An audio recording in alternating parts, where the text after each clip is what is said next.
Hi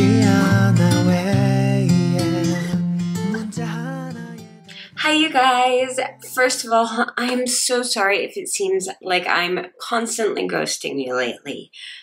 That is not intentional at all. For the past couple months, it seems like every single time things seem to be settling down and I feel like I can focus on filming again, something happens. This time it was a family emergency.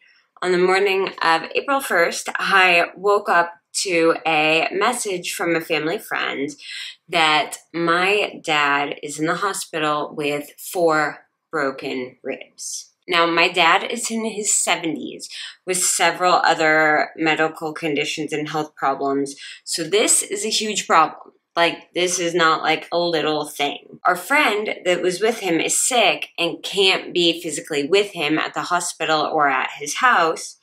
And I'm still getting over the cold from hell. I was like very, very ill for a week prior to getting this phone call. I was just starting to feel better. It was not Rona, don't worry, I tested multiple times. And Dad's only relative in town, my uncle, was in Spain on vacation. So, keep in mind that I live in Ohio and my dad lives in Southern California. So I call my dad and I let him know that I can fly out to help take care of him for a bit, but I need to know when he'll be released from the hospital or if they want him to go to rehab or be in the hospital for a few days, etc. He says he doesn't know when they'll release him or what his options are, but he'll give me a call later. So I'm waiting all day. I'm looking at flights. I'm being like, should I pack, should I not pack? Does he want me there, etc. So I'm like worried the whole day. And remember, my dad is alone. He calls me back at 8 p.m. to let me know that he's home by himself. He told the doctor that I would be there and they released him. I was still 2,000 miles away. No problem. I wasn't there yet. So I'm panicking because if he falls again, he could have one of those ribs puncture a lung, puncture his heart. It could have been very, very, very bad. My battery died. It's fine. Everything's fine. My dad's neighbors, who are the sweetest people in the whole wide world, had taken him home. However, now you have a very stubborn man, it runs in the family, with 4 broken ribs, on meds, who is a major fall risk without anyone there. So, thankfully, my husband was able to take 2 weeks off of work for me to go and take care of my dad, and I cannot thank his company enough. He was able to use vacation time for a part of it, and then the other part of it, of course, was unpaid, but they were very gracious during a super busy work season. Like, this time of year is very, very busy. So say, yeah, no problem, go take care of things. So that was amazing. I appreciate them so much. So I immediately got online and I booked tickets for the next flight out, which is at 8 a.m. in the morning. Spent the next several hours packing enough stuff to last 2 weeks in a carry-on and a big purse full of stuff, and then got about 2 hours of sleep before we had to leave for the airport. Now, I did spend extra money to fly first class, so you can see the clips here, which I never do. But the last 2 times I had to fly to LA and back in December, my hips and shoulders were in a ton of pain and even went numb on the flight. Like how I have that problem with the left side of my lower back, my leg would go numb. It freaked me out. It wasn't like a blood clot or anything, but it just freaked me out because the seats are so tight. Like, I am a small girl, but still my hips are 38 inches and those seats are only 17.5 inches wide in economy. Like, you can't move. I was already exhausted, recovering from being sick, and I couldn't risk being in a lot of pain when I arrived because I had to be able to function and take care of my dad and not, you know, sit on a heating pad for a couple hours. It was a very good decision and completely worth it to not be uncomfortable. Not just uncomfortable, but in physical pain when I was there. The plane food still sucks, though. Yes, the food sucks, even in first class, which is very sad. Like, I would have rather had a stroopwafel than the food I was given. Like, can I get a stroopwafel up in here? Like, what? Why am I? Anyway. Hey you guys, just landed in Denver. The airport's really bright, so that's nice. But right now, my goal is food. I don't really need new friends, so spend your time with me. Looking for someone who can play though, wanna hang with me. I'm not really looking for a friend, so spend your time with me.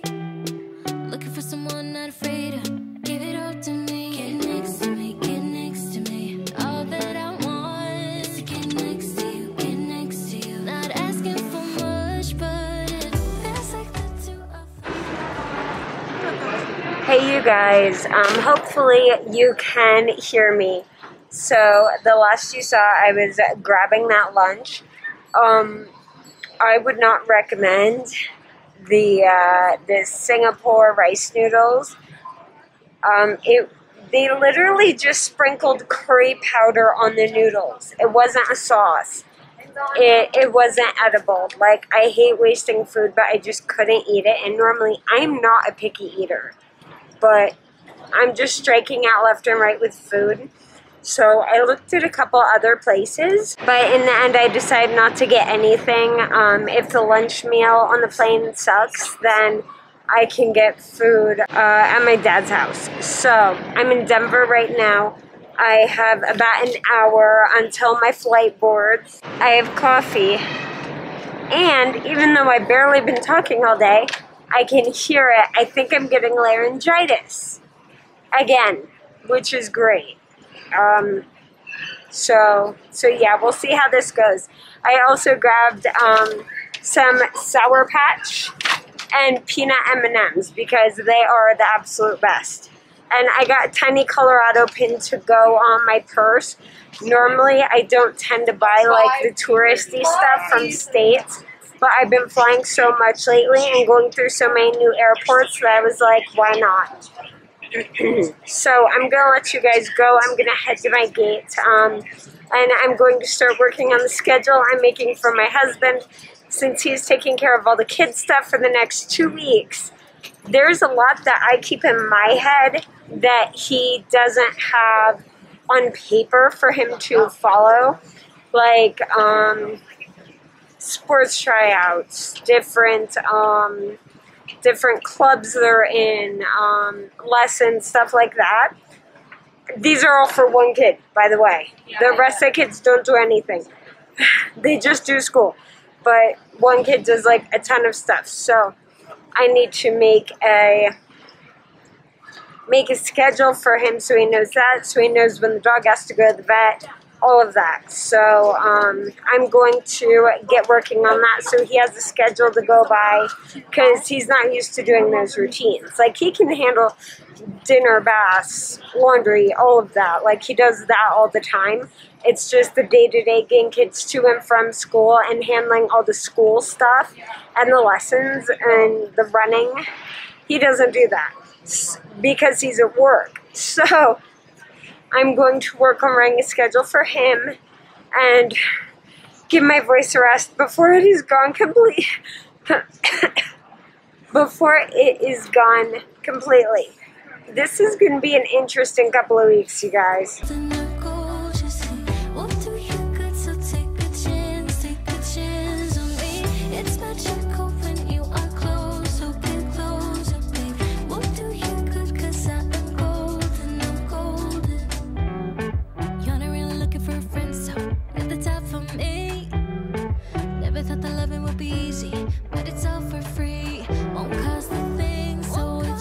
Worth a try. Oh, this is the real thing. I'm down.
I did bring my camera along, but I didn't get a lot of video while I was actually there.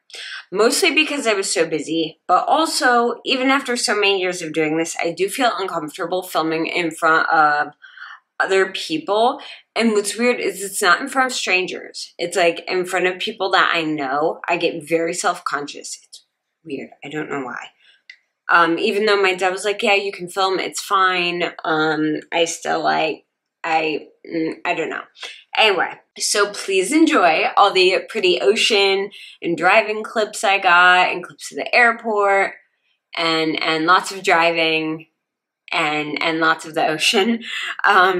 So the first week there was quite the adventure. I wasn't contagious anymore, but the cough from my cold was still hanging on, and I had a pretty bad case of laryngitis. So like, I show up there and I can barely talk, which is not super helpful. I set up camp in my dad's den with an air mattress. So a lot of his house right now is a work in progress because he's still sifting through a lot of my grandparents' belongings. And it was way more comfortable sleeping on a new air mattress than sleeping on a twin bed that I think probably wasn't changed since the 50s. I'm not sure.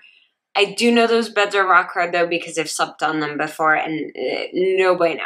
Then I realized after I was unpacking that I had left my glasses at home, and I only brought contacts for 10 days.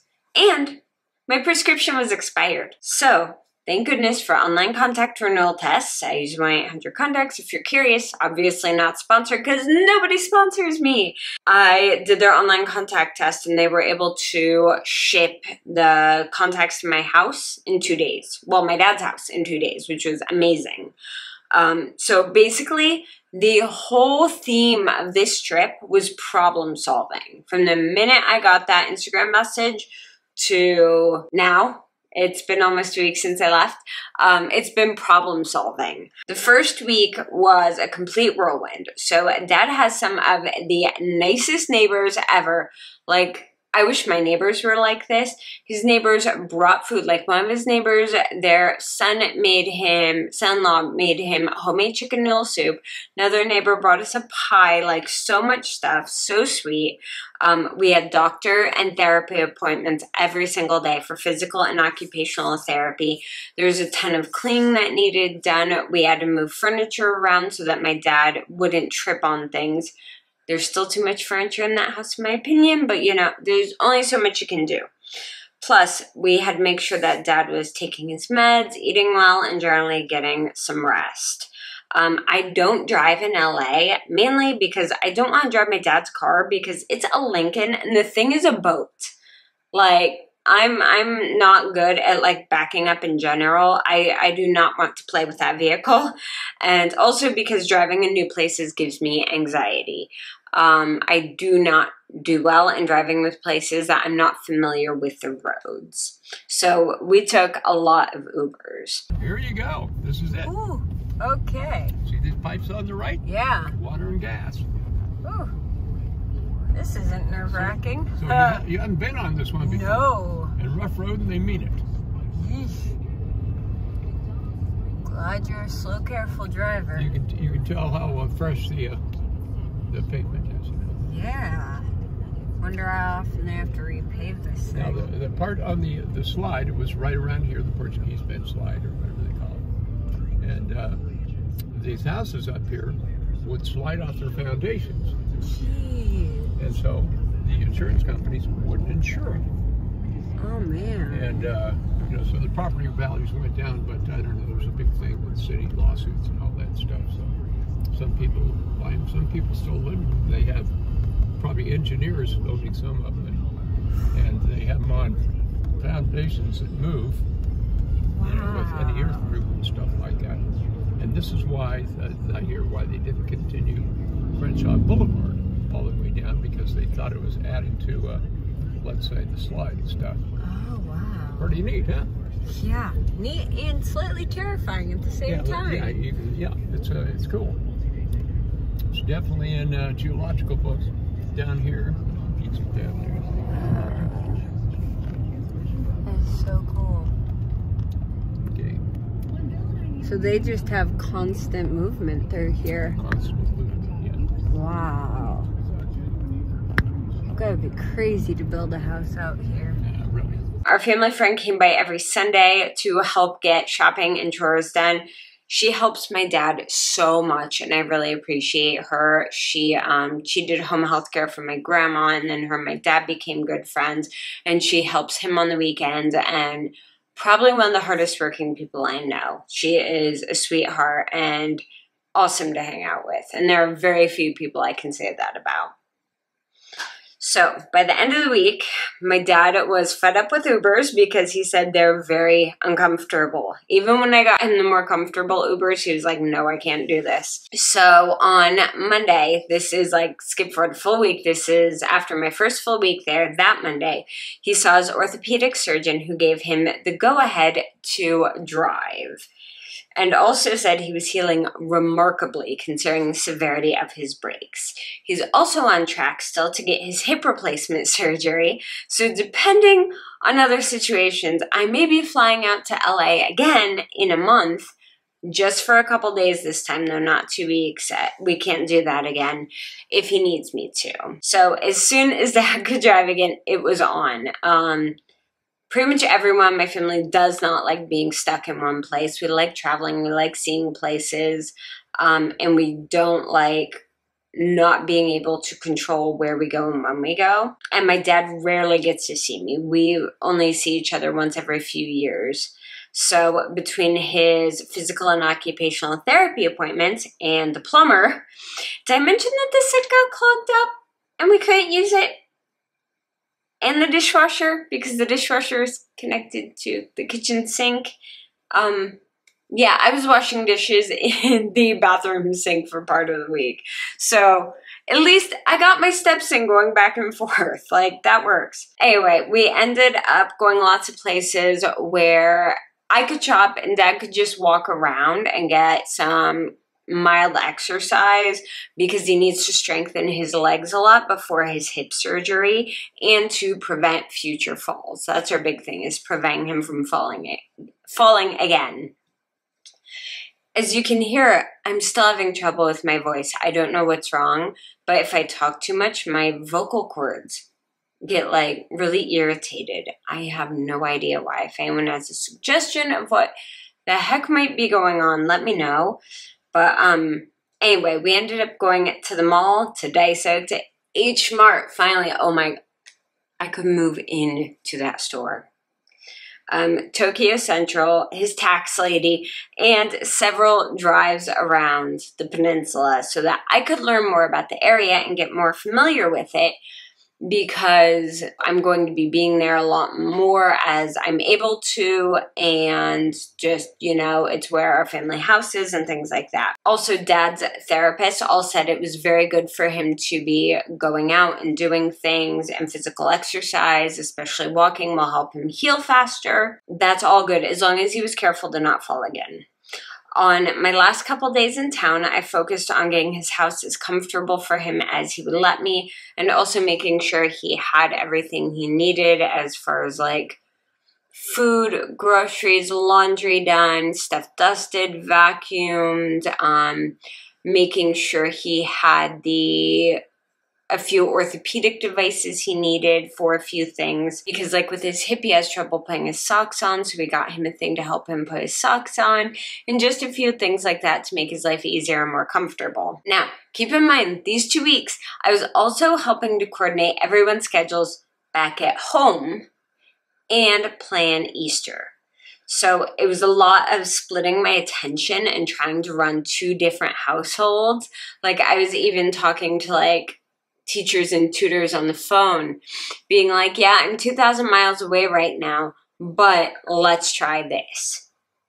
So that was a lot of my week is, especially with the time difference, I was up by, 6 o'clock, but I wasn't going to sleep until 11 or midnight because that was the time I was using after my dad was asleep to help plan schedules, coordinate stuff, make sure that bills were paid, everything was going the way it should. On Friday the 15th, I hopped a red-eye flight back home. Now, I didn't sleep on the plane, but at least I was very comfortable, which was nice. Also, the guy next to me, I don't know if he played for the Cavs or was a pimp or what was going on, but I've never seen that much Louis Vuitton on one human being, real Louis Vuitton, on one human being, like, ever. Like, head to toe. The luggage, the sunglasses. I'm like, dude, your sunglasses probably cost more than my car. Like, he was very quiet, had sunglasses and a hat on for most of it. So I'm thinking he was somebody well-known because he was very, like, quiet and shy and trying to stay very, very low-key. And I'm like, okay, cool. Quiet time. Works for me. Very curious, though. Hi, Jimin. Oh, hello. Hello. Okay. Anyway, I landed at 6 a.m. My husband came and picked me up, and then we had to take our daughter straight to cheerleading tryouts. And then the rest of the day was running around. We had to get my husband a new phone because his was an iPhone 8, and they somehow are like knocking down all the towers. I don't know, but we had to get him a new phone. We ended up getting my daughter a phone because she's going to need one because she did make 2 of the cheer teams, which is amazing. So she's going to need one. And yeah, by the end of the day, I hadn't slept for 36 hours. I was a pleasure to be around. Like, I was a total treat. I was probably the loveliest human being ever. So, Sunday was Easter, and thank goodness my husband cooked Easter dinner while I took a nap. Then it was Monday, and back to our weekly crazy schedules, except I'm back at home, he's back at work. And by the time you see this, I will have been home for a week. I am still absurdly jet-lagged and exhausted, major sleep deficit, and anytime I talk too much, my throat gets very, very sore. However, I'm very grateful that I had the ability to fly out and take care of my dad for 2 weeks. He is doing much, much better. I'm in contact with him constantly and checking on him, and so are his neighbors. A bunch of his neighbors brought him Easter dinner from 2 different neighbors. Like, he got Cornish game hen, he got barbecue teriyaki chicken, he got tri-tip. Like, he's like, I have enough food for a week in here, and I'm like, kind of jealous. I'm like, the teriyaki chicken sounds good. Anyway, he's being very well taken care of even when I am not there. So anyway, that was my whole 2 weeks in LA and why I have been very incommunicative. If you follow me on my Instagram and watch my stories, you will have seen what was going on. If you don't follow my stories, you probably have no clue because I haven't done any pictures lately. I need to do a giant photo dump from the trip, but watch my stories. Follow me on Instagram. That's the best way to keep up with me because Instagram stories are so fast. Like, there's not as much pressure as there is on Instagram photos, and I'm never on Twitter. Like, I let the couple people I chat with on Twitter know that I was going to be gone for 2 weeks, and that was about it. I'm never on Twitter because, I don't know, I just love the visual aspect of Instagram stories. They make me happy. But anyway, I want to thank you guys so, so much for being so supportive of my channel, even when I have 0 posting consistency or schedule. You guys are still here, and I appreciate that so, so much. Thank you for watching, and if you are new here, make sure to subscribe to my channel. It's very random, but that's the way we like it here. It's random. Schedules, they just don't work, because every time I plan something, it goes all to hell. Follow me on Instagram. Watch my stories for my daily adventures. Subscribe if you're new here. And all the links for my social media are down below. I hope that you guys have an absolutely amazing week. And I will see you again very, very soon. Bye.